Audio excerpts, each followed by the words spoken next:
I was stationary on my motorbike to cross a road, and a truck hit me from the back. And again, I flew off my motorbike, this time a little harder, because the first one wasn't hard enough, right? So can you see like some sort of cycle repeating itself? Farm girl, working hard as fuck, punishments, like everything was just hard. My life was built on hardship, which now is a completely different story. What would you do after having a challenging childhood, growing up without electricity, literally in the bush, after sexual abuse, several accidents, broken legs and arms? Well, many people tend to live a life of being sorry for themselves after that kind of experiences, and they have absolutely right to feel that way. The problem is that it gives nothing but pain in life. So Erica, my today's guest, she took all this bad experience and turned it into the most beautiful life she has right now. And all because once she had a vision of an amazing life she wanted to create for herself. So today I want to invite you to listen to her story, the story that already inspired so many people and literally changed people's lives. So enjoy.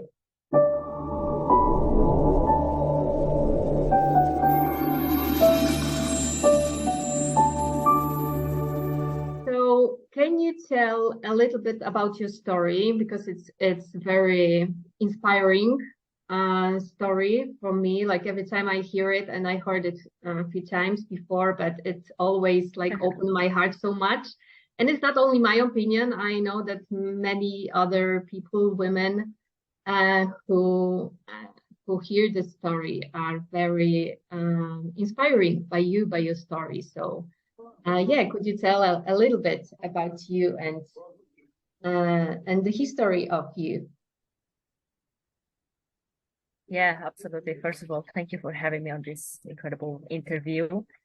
And being part of this is one of my big missions and visions that I always had, to be part of visionary women that are here to create a massive impact in the world. And you are someone that inspires me all the time as well, watching you, witnessing your growth and how you just always connected to becoming a better version of you, right? And this is really what it is all about. So, well, I think you said it well, like my history. So right now I'm coming to you from beautiful Bali. You might actually recognize my little background right here. I'm living a nomad life since I got trapped in here during COVID, but I'm gonna get there. I want to start from a different aspect before Bali became a reality for me. So my name is Erica, and I am originally actually from Paraguay. I was born in Paraguay. I'm a kid from, I come from Brazilian parents with a very strong German background. So I I migrated to Paraguay with I didn't. My parents migrated to Paraguay before I was born, and I was born in Paraguay. I'm the youngest of 9 kids.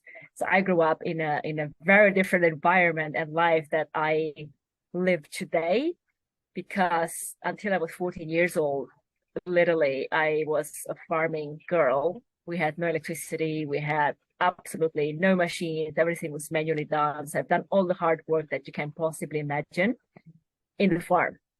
And that's when my story began. But when I turned 15, I remember I went to Brazil to start my high school, because the studies in Paraguay were not as good, and it was like 12 kilometers to get to school. I was already walking 6 kilometers to go to school for the first 6 years, and then I think you are frozen. Okay, I'm back. And then I had to go 12 kilometers to go to high school. So I had a sister in Brazil who then invited me to go there. And anyway, so I remember there was something in my heart when I was just 15 years old and didn't know anything about the world out there and what was actually possible for me. But I do remember very often sitting next to the bush where I was doing all the hard work and stuff, and having a little break and seeing this airplane going miles above my head and flying to whatever direction. I was like, one day, one day I'll be able to be in this thing, this thing that flies, right? That was something in me that wanted more, and I never really knew what that was. And so when I went to Brazil, I felt like, oh, that is the one thing more that I always wanted to. But really, that was just the beginning of a very long journey. And I remember saying to my mom, I said, Mom, you know, I am the youngest of 9 kids, and I know it's really hard for me to leave and for you to be left, but with no kid at home right now.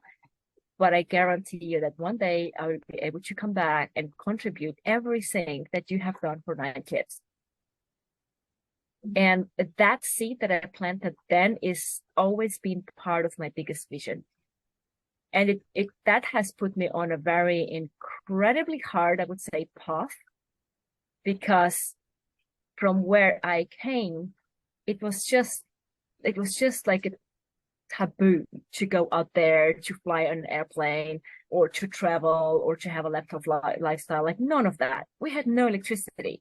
I literally grew up in the bush, where I had to walk through a freaky bush to go to school, where we had like lions and tigers and all this crazy stuff, right? Like I tell my story and people say like, holy shit, Erica, like that's a story that my grandma tells me. I'm like, I know, you know, they really resonate. All the people really resonate with my story. And some people say like that can't be true. I'm like, it is, and that is also a lot of trauma that I grew up with.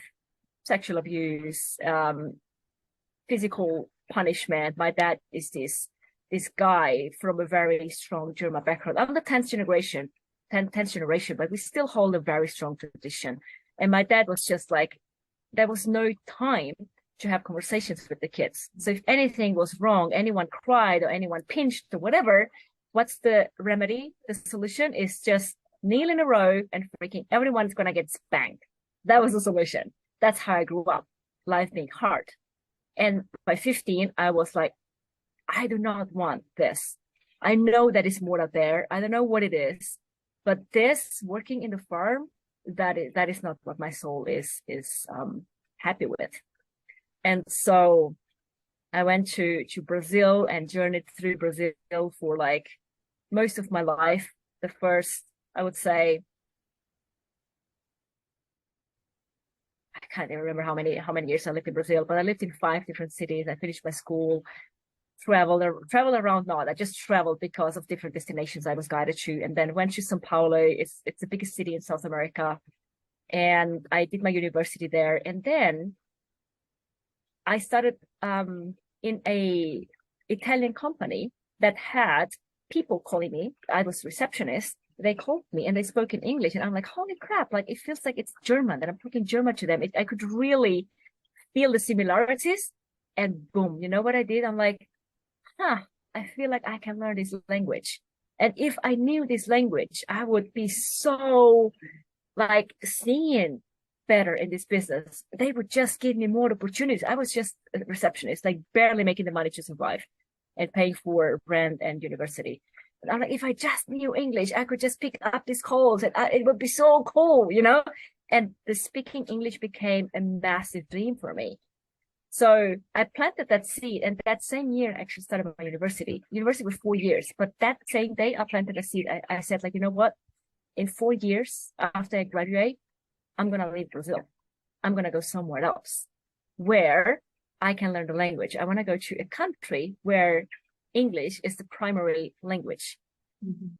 And I just left it at that. I became really good with Google Translator. Wrote absolutely incredible emails just using Google Translator. I didn't understand a word when people talk to me, nor would I have any words or speaking skills. None. But Google Translator and emails, I was pretty damn good at that.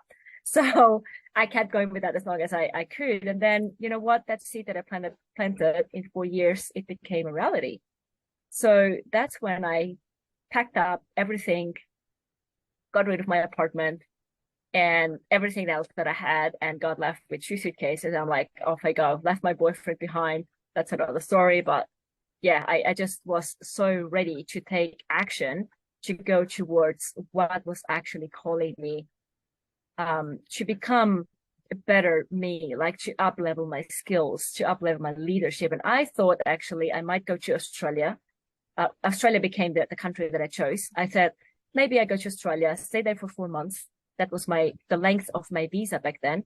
Learn the language, come back and go to my 9 to 5 again, and at least come back and have a better opportunity within the business that I was working. So I did that. Little did I know that 4 months visa became a 5 years stay in Australia. So that was an incredible journey, arriving in a country where I didn't know the language. One thing is speaking English. Another thing is speaking Australian. Australian, mate. Good day, mate. Like I could not even pick what these people were talking. I'm like, is that even English, right? And it took me a little while until I got the grasp. But then in 8 months, I was pretty much fluent. Like still learning the dialect that they have and all these things. And so, what I didn't expect though is that it would be so hard. I could all that I envisioned being in Brazil in this 9 to 5 hard work, like it was really tough. My routine there was really tough. And all that I could envision going to Australia was ease and grace, like a better lifestyle, a better job, better money. Hmm. That's not quite what I got when I went there. I first of all I had to learn the language, go to school. I applied to many different jobs, and I didn't get any because my English was just not enough to even communicate with people. And I said, I'm not leaving freaking Brazil to come to Australia and just do cleaning jobs. Like I have done so much to come to this place for something better. Like I'm gonna give it whatever it takes to learn the language. So I really, really focused. And I actually went and got one of the hardest jobs for you to learn English. Like that really challenged me to learn it almost overnight. I went and got a job in the most busiest hospitals in Melbourne, where I had lines until outside of the door, people ordering coffees, and I was on the what's called the cashier, like taking orders. Huh. If you don't know how to speak a language, go and get a job at a coffee shop, and you'll learn it like that. It's gonna pull your soul out until you people get to understand you. But that's really what made me go fast. I remember like they ordering drinks, and I'm like touching the refrigerator. I'm like, is it this drink? Is it this drink? Is it what did she just order? And I always had to ask for help. But in 8 months, I was pretty much fluent, and I became one of the best employees in that location, in that coffee shop. And I was really like going all over the place and covering people's shifts because I really learned how to do everything. And that's kind of how I go with things. Like when I really have a vision, I really want to go for something, if I can go and do it, right? Like whatever it takes. And that journey was beautiful. It took a lot from me. I studied early childhood education and care for 1.5 years there. My English got better and better over time. And then I started getting tired with that routine. I was literally working in 3 different jobs, doing Uber Eats, and also studying full time. And it became really tiring at a point where I'm like, so what's really that I'm gaining here? I left my better life in Brazil, more safety, more, like it just felt like it was easier to come all the way to Australia, first world country, to feel like I'm living in misery, tired as heck. I couldn't even afford a day off to rest my body up. And I remember being sick for 6 ongoing months with a really dry coughing, which had me barely able to grab orders from clients. And I remember end of 2017 kneeling down in my bed before on the floor in front of my bed and just like praying and saying like, God, universe, higher force, whoever is listening to me at this very moment, show me a way out. Like this is draining. I do not know how to get out of this, but I also don't know how to move forward because my body was like wanting to give up. I was getting a little depressed. And I did that and I went on with my journey. Went, grabbed my motorbike, went to my work, went to my next work, went to my school, did my Uber Eats at night, like the same cycle. And then I started university, beginning of that coming year, 2018. And I freaked out. I'm like, how on earth am I going to be able to commit to a 3 years university high level education if I'm barely keeping up with surviving? Like it was a very high investment in education, which is not even something that I wanted to do. The reason I was enrolled in that is so that I could stay in Australia. It's a country that really forces you to always be enrolled in some sort of education simply to be able to be in the country. And there was just no way out. You do have to have a visa that gets you in the country. And, I'm like, I was getting so desperate and anxious and not knowing how am I going to have enough time to do this plus work and get the money to pay it off. And then a miracle happened. So one day, it was just two weeks into the university, beginning of February that year, I grabbed my motorbike, driving to school. And I remember being so worried about all the assessments that were coming through from university. I'm like, how am I going to get time to do this? And I was on my motorbike and it started raining. And I just speeded up a little bit and overtook a car. And in Melbourne, we have these tram tracks with our like iron tracks. And I crossed one of those iron tracks. And guess what? My motorbike flipped the front wheel and I flew off my motorbike. And funny enough, I broke both hands. I broke the bone on my right hand, which is left hand, probably, if you see that on the camera. Both hands, I broke bones. Now, with the spiritual development that I have, or perhaps, any person that is a little more open-minded would get that as just fucking stop for a moment, right? Like when you break both hands, it's like, what is the sign behind it? When I look back right now, I'm like, holy crap. So what are the signs that I wasn't seeing? And even that one, I didn't see it as a sign at all. Didn't even cross my mind. The first thing, ambulance came, went to the hospital, all these things. They put a full cast on my hand, they were going to put a full cast on my right hand as well. I'm like, mate, like I am alone. I need to be able to have one hand to do my thing. I didn't have any help. So they put a removable splint, but still 6 weeks on that, And then what happened is I went back to university with a full splint on one hand and a removable, like a full cast on the other hand. And the teacher looked at me like, what the heck happened? Like, did a truck hit you? I'm like, literally, because we have this expression, right? Like, I'm tired. Like, I feel like a truck hit me. I'm like, literally, a truck hit me. So then they said, we are going to give you 6 months for you to recover. I'm like, oh, really? So they gave me 6 months, which then I'm like, oh, that's interesting. Like I didn't think it that way then. Now I remember where I'm like, wow, I manifested 6 months out of that desperation that I was, right? I didn't want to take that university. But the only thing that I thought this was a sign for is for me to upgrade my motorbike to a bigger one. Okay. So guess what I did?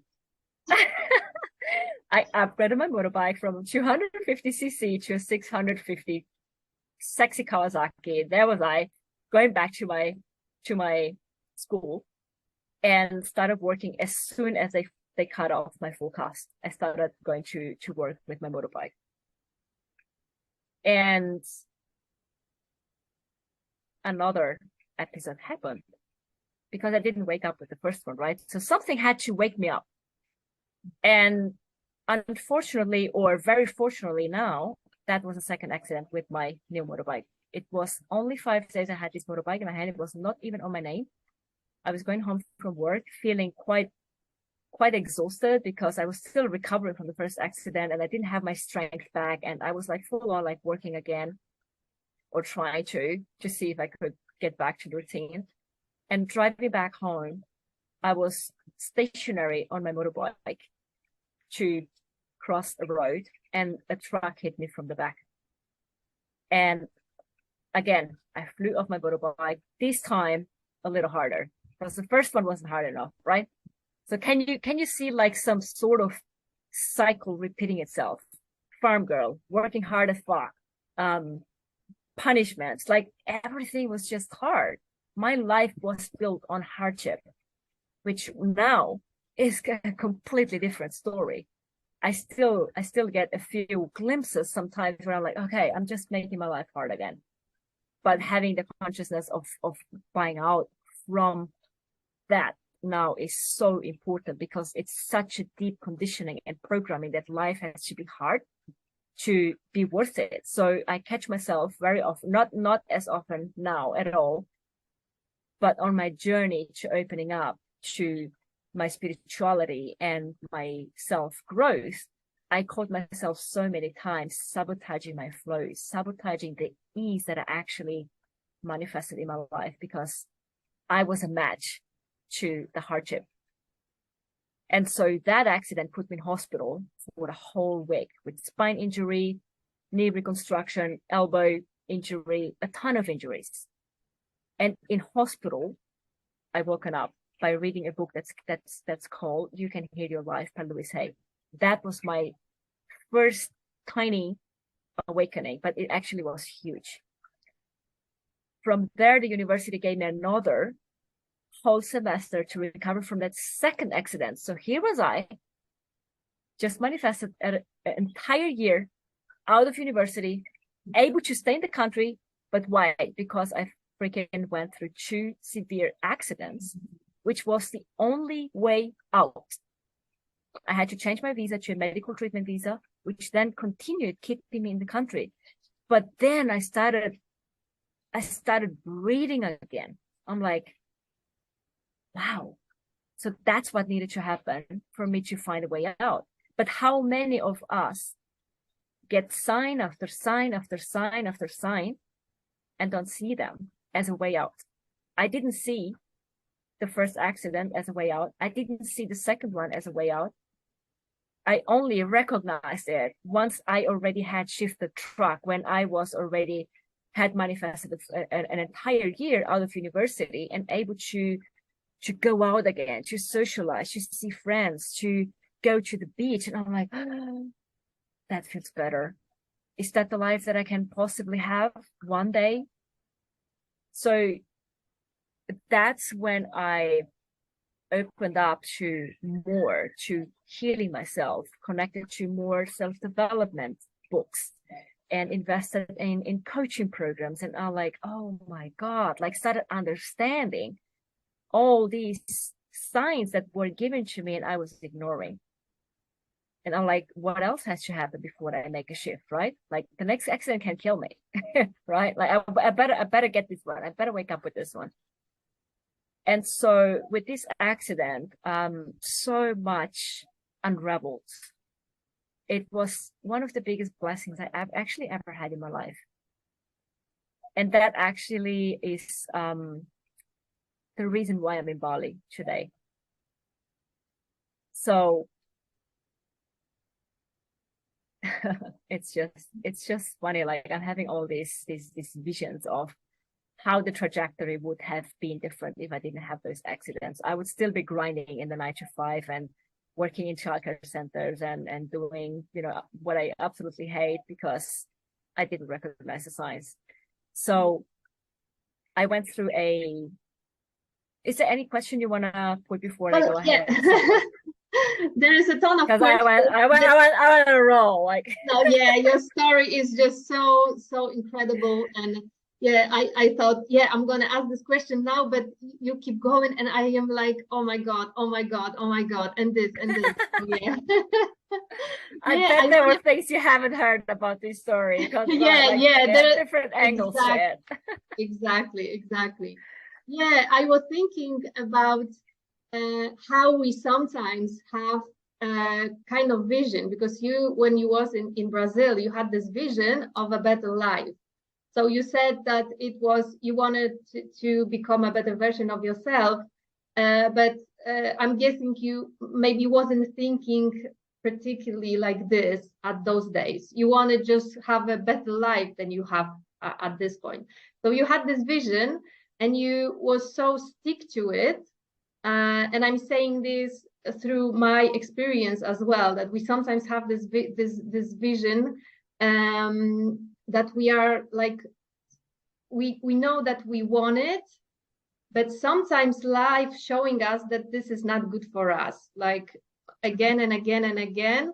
And it's it's just about to be a little bit open to maybe another way, maybe another possibility, maybe another vision that will, come to us. If it is something is not working, then why we still, keep doing the same thing? And I was maybe not in this situation, but I was in the situation that I was doing something few years, like year after year after year. I'm gonna do it, I'm gonna do it, I'm gonna do it. And then when I open a little bit myself, then it's just spread to the whole new, possibilities for me. So, Yeah. so you think it was the same situation with you? Well, that is an expression that I can't remember who's the author of this one, which is like the meaning of insanity is you doing the same thing over and over again and waiting a different result, right?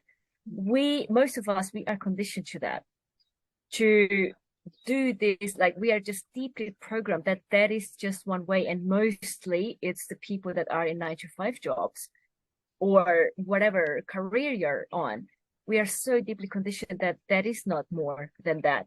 But if you really are open to believing that there are infinite possibilities and that you get to absolutely choose whatever you want to be and become, that's what you find, that's what you get. So for some reason, I was always really open-minded and trusted that there was more out there, even though I had no clue what that would be. But I remember going from thing to thing because I'm like, the first thing I wanted to do when I was a teenager, I wanted to become a woman's, the FBI. I totally wanted to be an FBI woman. And then I'm like, oh, that, that path eventually didn't resonate anymore. And then I went and did a flight attendant course, which I was like, okay, now all I want in life, the only thing I'm choosing right now, I want to fly the world. And then eventually that didn't resonate. And so I kept shifting because I guess, yeah, again, like it's crazy to think that so many, it's sad actually, so many people are still going day by day. I think I'm a little frozen again here. No, no, it's fine. You're fine. Okay, I'm back. Day by day, they just go into this exhausting kind of job or whatever it is that really is not fulfilling your soul, but somehow you're expecting that eventually it's gonna change or maybe tomorrow is better, right? Like when you really come back to who you are and who you can actually become or what you can actually live and start going to what fully feels in alignment with you, everything can change. Yeah, yeah, Like exactly. that seed that I planted back then, I knew it wasn't going to happen overnight. I knew that me going, like leaving Brazil, leaving everything and go somewhere else, first of all, I needed some savings to even have the opportunity to make a choice. Because when you have the money, you are abundant in choices. Like you can just choose what you want to do. So I knew that my next step and first step was um, getting my finances together to then do that, and then taking the leaps. Like I have time after time taking massive leaps of faith, because if we keep waiting for the right day, it might never come.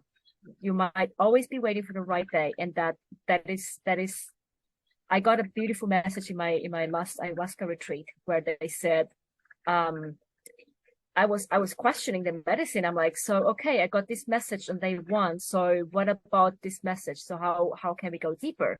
And the medicine told me, just like, for today you had enough, you processed enough, and tomorrow we are going to go a layer deeper. And then she said, tomorrow, I mean, tomorrow never comes. Yeah. Tomorrow only comes when you are ready now. And then she's like, tomorrow is always an infinity. Yeah. So if you keep waiting for tomorrow, you might wait forever because it's infinite, right? And yeah, what I learned in my entire journey is that when you have a vision, when you have something that you want to go forth, plant that seed now. It might take you a week, some months, perhaps a year, perhaps a couple of years, but plant that seed now, because as soon as you plant a seed towards the vision, eventually that starts growing. Like plant it on fertile soil. Like really, like what is it? What is the biggest why that you actually want to move from situation A to situation B? For me, it was mainly I want to learn the language, and I'm willing to do whatever it takes to go and learn the language.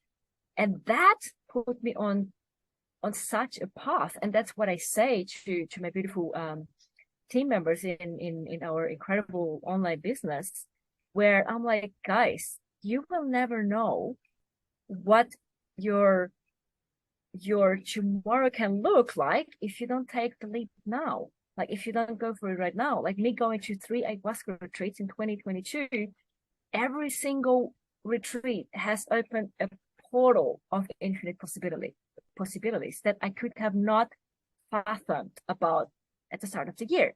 So having a vision and going towards taking that next step, that's going to take you to the next. That's going to take you to the next and to the next. At the end of the year, you're like, oh, wow, if I hadn't taken that one, I would not be here. Like my trajectory could have been a very different story. And so in my life, I just keep taking a step at a time, but with the conviction that every step that I take with intention, I am going to open a portal that leads me to the next step, and then to the next one, and then to the next one. And doing that, I landed in Bali. By doing that, right? That's when I came to Bali for this beautiful healing retreat, which was breathwork based. I was in a deep depression after I had my knee reconstruction from the accidents and stuff. And I came right before COVID started, but I was confident that I really needed this retreat to heal myself, because I was coming from a place of like I was experiencing a lot of darkness. I'm like, I do get to do something. And who knows, this might open and connect me to some people that opens up different possibilities or whatever it is. And so I came to Bali to heal myself. And for 8 days, we were like completely in our own little immersion. We had no access to phone, computer, any technology, nothing. It was just the immersion and really deeply connected with the whole entire group. And that's the first time that I experienced how my body reacts when I am in an environment where I feel safe and held. And that's where the community and team bug bit me, where I'm like, oh my God, I don't feel alone anymore. I don't have to do life anymore. I don't have to do life alone anymore. Like I felt, oh my gosh, like if I could just, I don't know, do some sort of business with these people, or I might even ask them to be part of their admin group so that I can just be ignited with these people, because it really felt like that was the missing piece for me. I was feeling alone. I didn't have people to talk to or to be with or to hold space for me. And then I landed in Bali in this deep, deep, deep immersion where my soul was like, whoa, that was such a big release. And the beauty about it all is that once we came out of the 8 days, we all turned out our phones. I didn't even want to have my phone back, seriously. Like 8 days with no distractions, just purely being nourished by freaking love and good food and beautiful talks and such a depth of conversations. I really didn't want to plug back into the world. That's the truth. However, we needed to because the world was shutting down and we were all in freaking Bali and we had people from all over the world here, right? And guess what? The borders had closed and I wasn't able to go back to Australia. And so 3 years have passed and here I am talking to you from beautiful Bali. I still haven't gone home from that retreat. It's been a 3 years immersion. It's honestly, like if I go into it, it's been a 3 years retreat. That's what I feel. Okay. So I can go deeper into that to give people a little bit more of a perspective of how that episode that initially felt like, oh my God, what fucking else, universe? 2 damn accidents, be stuck in Bali, have no friends, have nowhere to go, have no money, have like, what am I gonna do? Like seeing it as a curse or seeing it as a blessing. So I had 2 roads to take, and I took the one, took me 5 months, but I took the one that has completely changed the trajectory of my entire life. And I could not be at a better place and happier than I am right now with the business that I built, the beautiful team of engaged people, visionary women, where we do all business together. We come together in gatherings like 2-3 times a week. It's so nourishing for my soul. Like business has never looked easier than what it is right now. And I just freaking love what life gets to look like. And it only looks the way it looks like now because I kept taking the leaps of faith. Had I known that I would get trapped in Bali, I wouldn't have done it, obviously, right? But there was such a beautiful blessing behind the fact I was literally like, what I feel, I was saying, okay, Erica, this is not your place anymore. Let's go to Bali. And place to Bali with one suitcase, my backpack. That's all. Like, give up your 5 years in Australia. It's just past. It doesn't exist anymore. Yeah, it took me 5 months to surrender to my new reality. And it wasn't very easy at the beginning. I dare to say that, but it was the best thing that ever happened. So for women that are watching this replay, whatever you watch this on whichever platform, I would encourage to really look at your life right now and first of all look at signs that you might be shown that are wanting you to change trajectory, but you are conditioned and programmed to just go that one way, not seeing the other turns and curves and roundabouts around you, like I did when I had my second motorbike accident, where I'm like, okay, the first one I'm like, no, but I'm supposed to go this way. The universe was wanting me to change direction, and I didn't. And then something more severe happened. So I bet you that if you really carefully look at what you are getting presented now, you have an infinite of possibilities. When you take away resistance and fear, you will see that you would be possibly taking a different path from where you are at now.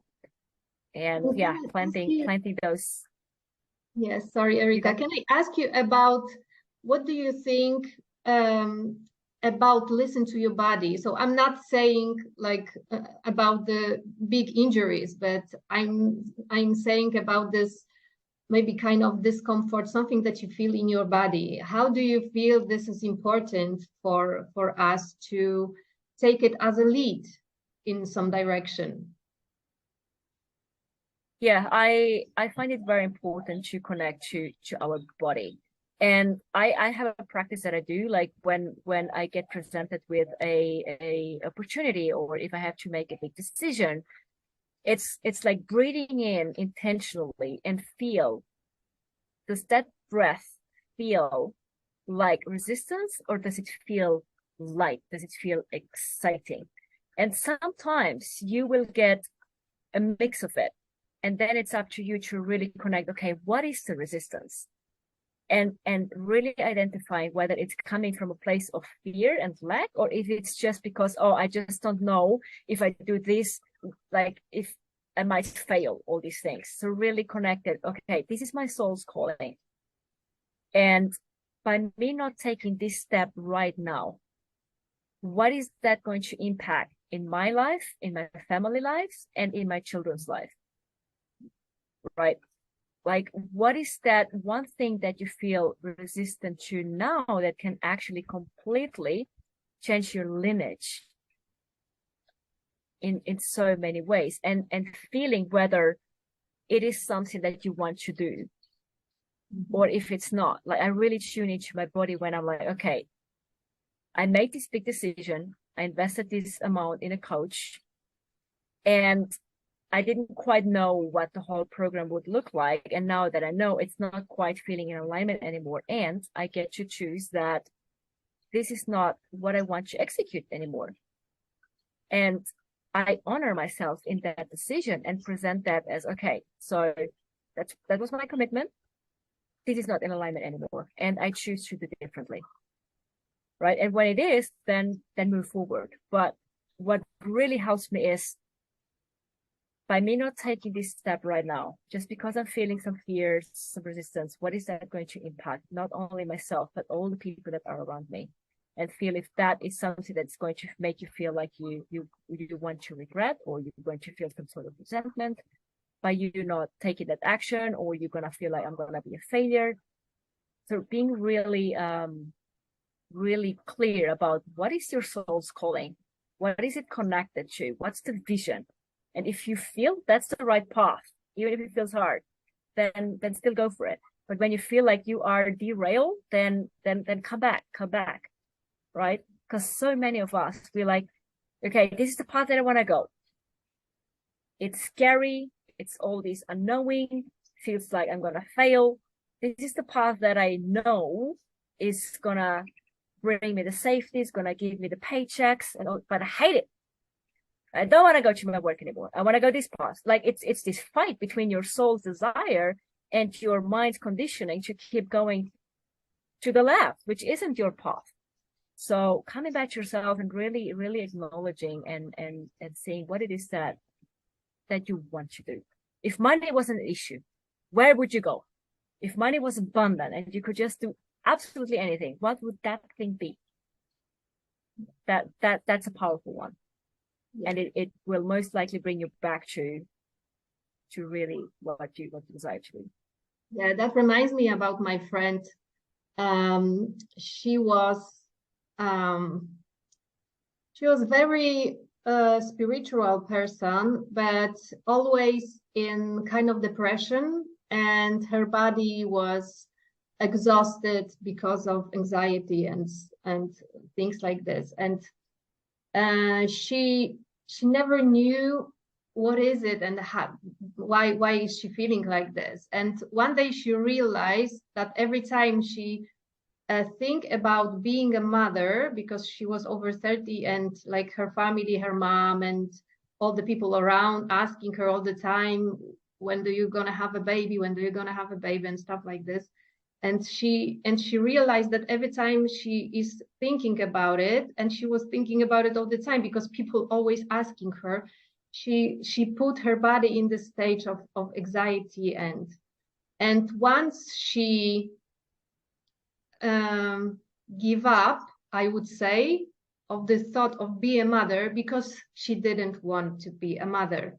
She never felt it. She knew that she don't want to be a mom, and she not gonna be, but people around her push her so much. So once she realized that she don't want this, that she don't want to go this path, and it's only it's only about what people say all around her, and it's not what she really desires. So she gave up on that, and from that moment, like, everything changed, like her body, her mind, everything, just to, from the simple being in your body and feeling that, okay, this is not what I want, like her body told her that. So yeah, this is so powerful to Yeah, that's the embody. power of being, that's the power of being surrounded by people you actually want to be around. Like she must have hated being around people that were telling her something that she didn't want to be. And that is a lot of power. That is this saying where you become the five people you surround yourself the most with. Mhm. And I'm glad you say that. I really surrounded myself with the most incredible people that I could possibly pick. Like literally, I have an incredible mentor, and she used to say, Erica, whatever you're trying to control is controlling you. Yeah. Whether that is a thought, a resistance, like she didn't want this whole mother story. The more you want to control one thing, the more that thing is actually controlling you. And letting go of having it all fixed, and letting go of what all the people think about it, and just coming back to who you truly are, that does wonders and miracles. Yeah, of course she's gonna feel that in her body. Like as soon as I surrendered the fact that being stuck in Bali was actually a blessing and not a curse, my freaking life completely shifted. I let go of my life in Australia. I let go of everything. I'm like, okay, this is a blessing. Let's do this. And that's when I'm like, I've been traveling for the last 9 months. I spent like 4 months back in Paraguay with my family, doing generational healing, running my business, doing all the things which I never thought I would be possible to do everything I've done in 1 year. But only because I allowed myself to go for what feels good for me. And very often what feels good to me is just like taking a step back. Yeah. Okay, back. Taking a step back and coming back to myself. Sometimes taking a step back or 2 steps back is for you to get traction, to then fly up, right? Like you don't always have to be in the go and fixing things and doing things. Like there's another mentor of mine, he used to say, and I heard it many times after he said it once, it's like, we are not human doers, we are human beings. So be more than you do. Like be what is that sequence? Be have do, I think. And many people invert that. They want to have it to then be it to then do it. Yeah. And that's just not how it works. Like you start with being it. And by you being a sovereign person who really trust yourself. And another thing, like so many of us, we compare ourselves to people that have done it. We compared our chapter 1 to people that are in their chapter 10 or 20, and we feel disempowered. We're like, how the heck am I gonna get there? But hey, they started where you are now. And allowing also, what I like to remind people is like, normalize the feelings. You don't always have to be positive. You don't always have to be, knowing where you're going, or have clarity, or have everything figured. People that pretend they do, they most of the time they don't. Like normalizing that you have moments where you just freaking don't want to do anything, or you are disconnected to your vision, and you are disconnected to your body. But surrounding yourself with people that understand you in that and hold you in that, reminding you that you are perfectly okay where you're at. You are loved just the way as you are. You are held just the way as you are, and you don't have to fix anything. You are not fucking broken. You are whole and complete, and a sovereign being that gets to make your own choices from whatever you're standing in. Sometimes that's your journey. That's your soul's contract with that experience. And sometimes you get to walk through that. Having people that want to fix you in these moments, that can actually damage you more. So surround yourself with people that freaking get you. And that's one of the things, again, freaking love it in our business team, where we just like, sometimes I'm like, okay, if I feel like I'm in a retreat, is this actually business? I feel like this is a retreat immersion. We are all crying, we are all sharing. This is amazing. We are holding space. And that's the difference of building a conscious business and being with conscious people that are really open to receiving all that's possible. And that includes all of you. All of you is welcome. You don't have to figure shit out. And if you do, let's do it together, right? Like let's come together as powerful women that are all, that all have power within that gets to be ignited. We all have unique gifts. Otherwise, we wouldn't have these freaking 10 thumb imprint, which makes us so unique. We have all unique gifts, and sometimes we just get to be in environments that ignite that. So if you are with friends that disempower you, or speak you out of a coaching program that you want to do, or speak you out of things that really you feel like, oh damn it, I wish she was, I wish she had said something different. Mm-hmm. Just be aware. Just be aware of what these people actually are helping you, or are they hindering in your decisions. So yeah.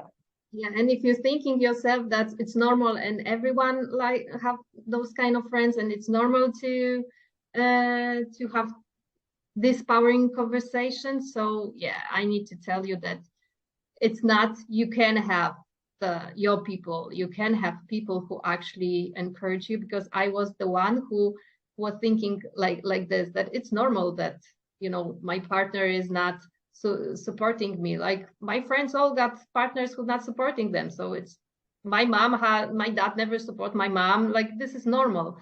So yeah, but when you find your people, then you realizing that it's not normal that people discourage you. It's normal for Yeah, you to being around the people who actually give you the power to rise to your full potential. absolutely, absolutely. And what I also learned in my journey is to be okay with the people that we lose through our expansive journey, because by you developing yourself, by you surrounding yourself with higher vibrational people that become a match to your vibration, you automatically are going to disconnect with people that are just not a fit anymore. Happened a lot to me this past couple of years, where I'm like, oh my gosh, I thought I had all these friends, and they just automatically dissolve. Reason why that happens is because it's just not a match anymore. It's like us wanting to grow back into a little box that has opened up its lids, and you can't fit like an inflated balloon back into the bag it came from. And that means that you're sometimes going to lose people that you love, and being okay with that, not judging that, or not even judging your parents for educating you the way they did. Like my parents, they freaking punished me so hard physically, and I am okay by that. I did a lot of work, yes, but accepting that nobody does things to hurt somebody intentionally. And if they do that, it's obviously something that they get to work through. It's some mental issues. But my parents, they never did anything intentionally to hurt me. I could be carrying a lot of regret, resentment, all this shit that would, carry on a whole lifetime and pass to the next generation. Like being okay with forgiving, being okay by them having been like that way. Again, like they didn't know any better. Your friends that surrounding you now, they don't know any better. So you growing, it's going to shuffle some feathers, and being okay with that. Like be kind to yourself and forgive yourself. And the people pleasing is one of the biggest thing I see people doing, and I was a big one, absolutely big one. Hard to stand in my own boundaries and hard to speak for myself. And the path that I've been on, it's like that is health, that is inner healing, by just like standing in my truth. What is my truth? And me speaking my truth, if you judging that, well, whatever kind of a friend is that, right? Because your truth might be something different. I respect that, but don't tell me that my dream is too big for me to achieve. Don't tell me that my vision is something like, are you fucking in a dreamland world, or what's wrong with you? Like if people can't hold that higher version of you that is dreaming, then reevaluate that. I have a beautiful mantra that I want to live here, which I get from my mentor as well. When I did my ayahuasca retreat, it was a very powerful encoding in our body, like really tapping and saying, I know who I am in my truth. I know what I am in my truth. I know who I serve in my truth. I am free. I am free. I am free. And whatever part of your body that you feel resistance, tap that part of your body and keep saying that over and over again, like really encoding that you get to have your truth, and nobody can step into that. And if they want to, you know where to go. Like you're not going to be affected by them. It's really hard when we start taking things personally and making it about us, which really it's never about us. It's always about whatever this perception is coming from, right? Yeah, So this mantra is really powerful. I think I'm gonna put maybe the text of the mantra under this video for those of you who want absolutely, to try absolutely, this. Yeah. yeah. And Erica, can you say a little bit about your situation now? Where are you? What you do, and about your vision for the future? Is there any, or you go with the flow? How is it with you? I love this part. I love this part. Well, I guess I hope I already transmitted some of my passion about where I'm at right now, beautiful Bali. And this past year, 2022,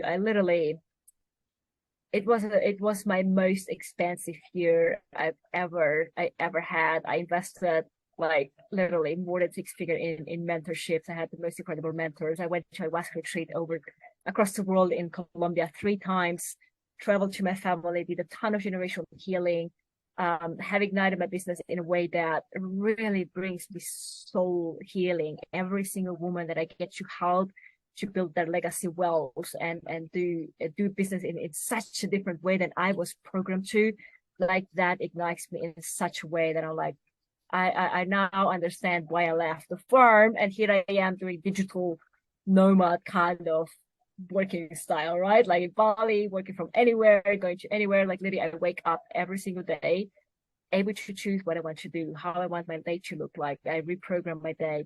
Today's this schedule. Today's this schedule. Yesterday, no, day before yesterday, I'm like, fuck it all. I'm just gonna go to the beach today. I had my beloved over from the United States. I'm just gonna go and show her the beach, and we spent the whole day at the beach. So looking back now, the hustle that I used to live, just because of my stubbornness, the accidents, like I can see now how stubborn I was to a life that was keeping me really stuck. Like that is a beautiful expression from Rebecca Alfemi, one of our most incredible mentors in the business, where like, she's like, what is keeping you so loyal to a life that is keeping you so stuck? When I heard that for the first time, I'm like, wow. And looking back now, I can see how loyal I was to life that was keeping me absolutely stuck. And that is not what I live anymore. I really am very aware of what it is that brings me joy, and I go for that. And currently, that is helping people build their business with automation, with joy, with fun, with accountability. And I'm like, I hope more of my peeps come to Bali. Like the tribe is actually growing. And I've seen some more people that I actually know from the online world coming to Bali. I'm like, let's hang out, let's do things. And yeah, I am absolutely living my passion. And I feel like this year is um, really here for people that are ready to take stuff to the next level. For me, last year, 2022 was mainly focused on inner healing and building a very strong foundation. And now I'm helping people to get on that building strong foundation, because that is a fast track to it, to get the most out of 2023. Because there are many people out there that are still lost in their vision or what they want to do, like what is this year going to look like. And I'm helping many people to really find that now at the beginning of the year. We're still in January, and there is still so much time to really get on something that's gonna make this whole year very powerful. And I love my everyday life so much, because I can see how far I've come, and I can now celebrate every person that I get to help to have it have less hassle than I did. Like I think I got all the freaking signs from the universe that life gets to be ease and grace. You know, we don't have to have broken bones and accident after accident and all these things happening in our lives to wake up. Right. So there are different ways. As long as we take off that eye mask, people are starting to take off this mask, but also remember that you get to take off your eye mask and see what's available. Yeah. Yeah, absolutely. Okay, thank you so much. Maybe some last advice for women who maybe have the kind of vision, or they know they want to live a different life, but still in resistance because of the society and the way the life should be look like. So Yep. yeah, maybe some final words. Absolutely. My greatest advice is reach out, ask for help. And if that means reaching out to you, Sandra, to me, we are humans. We are not robots that are just doing this video for the sake of doing it. We are humans that really care for people. And we are open for chats. Like we are open to share what our journey is and how we have found our soul's path, I would say. And let's have a chat. Like if you know where to find your group, your people, your tribe, perfect. Otherwise, my best advice is reach out and ask, like, how can I be part of this, or how can I get more involved in this? Like, it's not a big deal. Like, again, we are no robots. We have a heart. We care for people, and we are so freaking passionate about living a freedom lifestyle. And I'm just so honored to say that, because it wasn't at all my reality. And there is a way. There is always a way. It only matters about how hungry you are to actually make a change, and you will attract the change. Okay. Thank you so much. Thank you, Erica. It was honor to Thank have you, you. Sandra. The talk was really beautiful and powerful. I hope many people will take a tons of value from this conversation. And so thank you once again, and see you next time. Thank you so much, Sandra. I really am honored to be here and sharing a little bit about my story. And yeah, I really feel that this can be a change in people's lives. So thank you for hosting me. Really appreciate Thank that. you. Thank you. Thank you. Mwah.